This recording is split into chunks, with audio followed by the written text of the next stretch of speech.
You need to take care of Henry, I say. He's our 7-month-old golden doodle. I stuff my laptop into my bag, hoping to get some work in, hoping Jamie's right. Probably. But it's self-preservation. The sound of my heart beating deep in my ears tells me it's not true. Bump, bump, bump, bump, bump, bump. Okay, love you, I shout from the door. Call you soon. Mom is in the waiting room when my sisters and I arrive. She's alone and looks scared. She's pale. I've never seen her like this before. Dad fell on the floor beside the bed, she tells us. She'd been downstairs, and when she came into their room, she found him there. He tried to get up, but couldn't. He tried to speak, but couldn't. She called the ambulance. She stayed beside him, holding him until they arrived. He must have been terrified. Time is a blur now. A nurse tells us that a doctor wants to see us in a private room.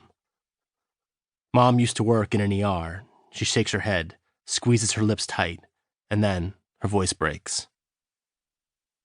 It's never good when they want to take you to a room, she says. She's never flinched. She's witnessed it all, no problem. But now, she's falling apart. I try to calm her as we wait in a lamp-lit room with 2 brown couches and flowers on side tables. I've never been more afraid. I hold my breath when the doctor opens the door. He is a serious-looking man, probably in his 60s. The hospital's lead neurosurgeon. The title sounds important, reassuring.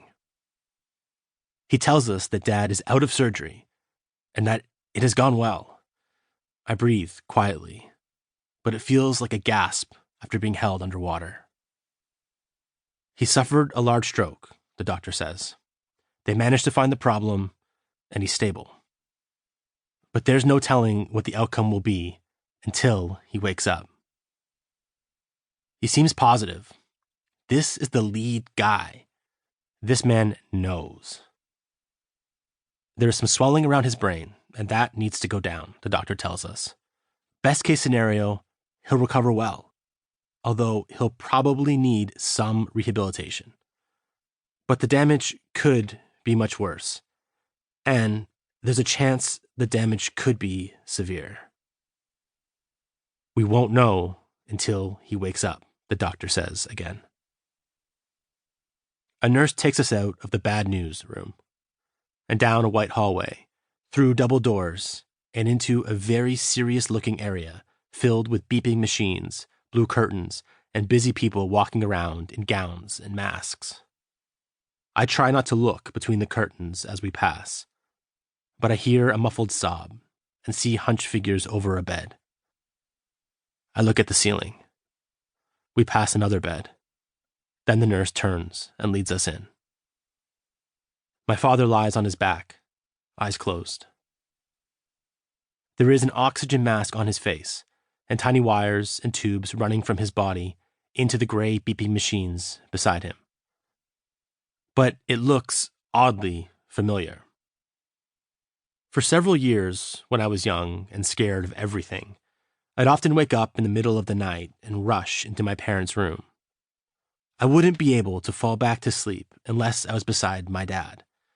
He always slept on the same side, closest to the door. I'd sit next to him on the bed, too light for him to notice.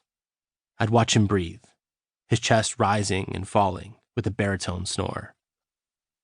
It wasn't peaceful. My father was never a great sleeper, which is a trait he passed on to me. He'd go to bed late and get up early. Rest seemed like labor to him, but I'd watch him take several breaths before giving him a light nudge. Dad? He'd stir and half open his eyes. Can't sleep, I'd say. Okay, buddy. And he'd shift over in bed, never fully waking, while I curled into him, safe from the wild beasts of my mind. My father does not look peaceful here. This is not rest. I know that somewhere beyond his closed eyes, he's working hard to make it home. We last spoke, really spoke, a few days ago. He was at the airport on his way to meetings in Calgary.